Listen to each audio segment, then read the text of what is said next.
My name's Jonathan Atkinson. I'm from Carbon Co-op. We're a community benefit society cooperative, community energy organisation based in Manchester. And this is the other Marianne Heaslip.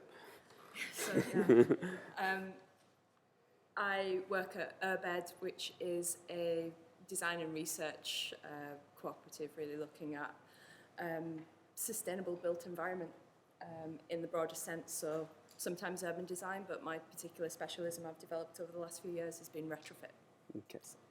And we're talking about the existing housing stock and retrofitting that, and that means retrospectively fitting energy efficiency, energy saving, and sometimes energy generating measures to a home. And we're going to talk about why we might want to do that, how we have done that, and what we're going to do next. But first, just a little bit to get a kind of idea of who's in the room, and we often ask this question at talks, and I suspect the answers might be a little bit different in this audience, but who has done anything to improve the energy efficiency of their home? Anything, small or large? It's quite a lot, and it might be mutually or individually. What's one thing, say one thing that you've done? External. That's quite a big one. Someone else over here? Double glazing, yeah, it's a really, really simple thing. Put your hands up if you've done extensive energy efficiency works, you've put in a real effort to try and reduce your energy. Okay. What kind of things have you done additionally? Oh, right, yeah, some renewable generation of heat and of electricity. What have you done? Underfloor insulation, external insulation. Yeah. Double glazing. Yeah, lots of things together. And who has gone as far as they can go? And they're at what they might regard as 2050 housing. Where's the lilac people? Okay, our role, Carbon Co-op, is to try and help people along that route. From the kind of, and then there were some people who didn't put their hands up at all, to go along that. And we're aiming to get to those 2050 kind of targets, is how we've defined them anyway, to homes that are fit for the 21st century, as Marianne was talking about earlier. Why would we do this? Well, the short answer is that partly to do with the way that we develop housing in this country, most of the housing stock that's still going to be here most of the existing housing stock is still going to be here in 2050. So we can't all necessarily do what Lilac have done and build a fantastic new energy efficient house.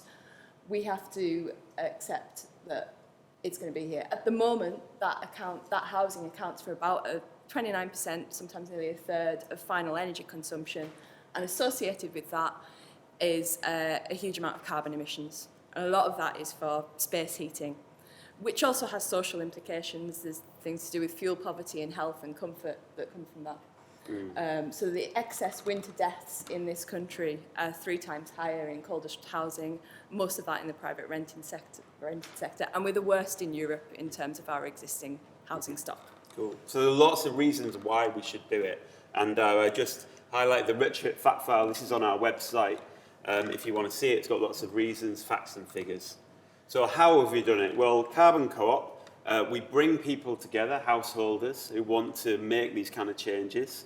We do lots of awareness raising and information events. And really our idea here is to work with the early adopters, the people who actually want to do this kind of thing. They're more active and more willing to test out new things and new approaches. I'd say also there's some of the ones who are best able to take the risk as well, because this is a developing area and we don't exactly know what all the consequences of some of the things we're doing will be. So. We're just going to talk a little bit about a specific project we did called Community Green Deal, finished a couple of years ago, and we were working with a small group of householders, around a dozen, in Manchester, and we did assessment works on their houses, architectural design on the different measures that we might apply. Carbon Co-op actually procured the work, so we went out and got a lead contractor on behalf of those householders, and we offered some zero interest loans for those householders as well. Now, the average cost of works, to give you an idea of the kind of scale, was around £40,000 per property. So That's a lot of money, but it's not as much as some of the individual retrofits out there that'll set people back hundreds of thousands of pounds. So we're trying to get towards some sort of affordability when you view it over a 25-year period. Well, it's also the case that some people spend almost that much on a new kitchen, so... Yeah. Or a car. Yeah. So this is an example of the assessment, so they're quite in-depth, energy performance, and some recommendations for what people might have done to their house. And there's a note here on what Marianne was saying, really. Yeah, so one of the issues is that the way that we started to try and tackle retrofit in this country is by hitting the social housing sector especially, and hitting it at mass scale with some of the big contractors, but on contracts and arrangements that had very limited quality control in them, and where it was all about the lowest common denominator and the lowest price. So what you often ended up with is that, I'm not sure if it's terribly clear on the screen, but this is an external wall insulation scheme where they've come to an awkward detail at the end of a row of terraces where the brick sticks out a bit more, and they've just missed that bit of brick out of the external wall insulation. So that's immediately a cold bridge, which reduces the performance of the external wall insulation and risks damp and condensation and mould. They stop the insulation just at floor level. This one's one of my favourites because they've just missed it out for about 2 feet around the lamppost because they couldn't be bothered moving the lamppost or working out how to work around it. And this has long-term implications, both in terms of the fact that if you're doing this in order to save money, missing out huge chunks of insulation won't help you with that at all. It'll defeat the object.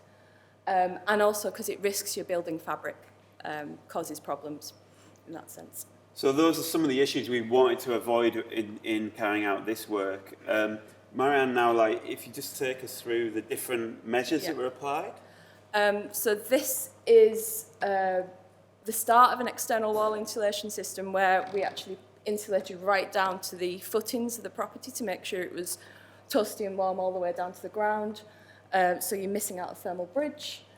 This is the external wall insulation going on the same property. We used wood fibre, partly for impact reasons because of wood's a renewable resource, but also because when you're dealing with solid wall properties, it performs quite well in terms of moisture management, thermal mass. Being really careful about critical junctions, so this is the gutter on a property, so it's the junction between the insulation within the loft and the external wall insulation on the outside wall, and underneath this gutter is a piece of high-performance insulation that bridges the gap between the two. This is internal wall insulation, again with wood fibre.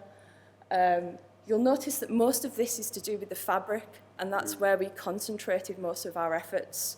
And that's because there are other benefits that go along with fabric, and a fabric-first policy is really sensible. So this is triple glazing going in a conservation area in Salford. And then the other thing not to forget, when you're doing all this work, you're making a property more airtight, you're increasing its insulative values, the way that air moves around the house will change. You have to, at the same time, think about ventilation. So this is us putting in a ventilation system to one of the properties. A house works as a system, and you have to think about how the whole system works and make sure that you're not disrupting it and causing damage. This is another form of internal wall insulation. This was the one that qualified for eco, but we won't go into that. It was a bit of a compromise, but hey. And then this is what they look like, some of the properties at the end of it. So that's the triple glazing in a conservation area, external wall insulation, and the external wall insulation around the side of the property. Okay, so just quickly we'll go through some of the results. You can see the huge impact in terms of carbon emissions before and after here. A word to the warning that this includes some of the impact of the solar PV panels, which are kind of generating negative emissions, which is a bit of dubious. Yeah. But in terms of overall, average net bill savings of £1,000 per property per year, and net post-works bills of £280. So that's gas and electric, £280 a year for these properties, and they're proper big properties. And when you look at it in that kind of context, the £40,000 a year bill starts to make sense over a 20-25 year period when you're looking at ever increasing energy costs. 50% reductions in gas usage, 60% reductions in carbon, and there's a little note at the bottom there. We look to try and benchmark a kind of idea of carbon performance, carbon emission rate per metre squared, and that's the kind of figures for 2050 that we need to work towards. More stable internal temperatures, better internal air quality, less cold in winter, and some indications about not as hot in summer, but yeah. And this is just to emphasise really, it's a long-term reduction. This is a householder's own graph from 2003 until the present day, and it shows that him and his family have made small incremental savings over time, but the retrofit, which is at the end, shows the big savings that are possible in a kind of single hit. What next? Well, for Carbon Coop, it's very much about sharing our learning with the membership so they can go out there and procure their own works, and a lot of our members are actively doing that as we speak. So we're doing assessments and retrofit workshops, and even planning our next move, which is to think about an area-based scheme in an area of fuel poverty in Manchester. And then, yeah, after experimenting on other people's houses, I've taken some of the retrofit ideas and I'm applying them in Terrace 21, so this is just another shot of Cairn Street. And again, it's about fabric first. We're actually doing all the insulation works and probably can't quite afford the PVs at the moment, so we're going to do the insulation works, wait, save up a bit of money, put the PVs on later.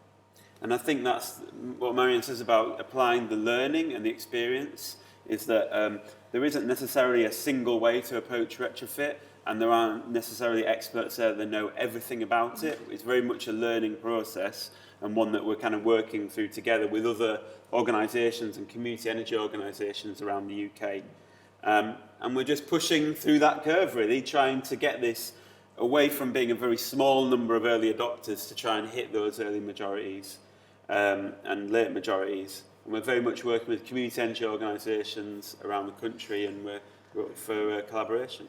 Yeah, I suppose just one thing around how you actually achieve this. Those big schemes where the quality was low were often done with large-scale contractors, and we had our fun with a more mainstream contractor on the programme that we talked about. What we've come to now is we think that actually there's already an industry out there doing refurbishment and kitchen extensions, and it's more about skilling up those people already doing that work to carry out this work. Yeah. And we've got more information, more documentation on our respective websites. So, yeah, take a look.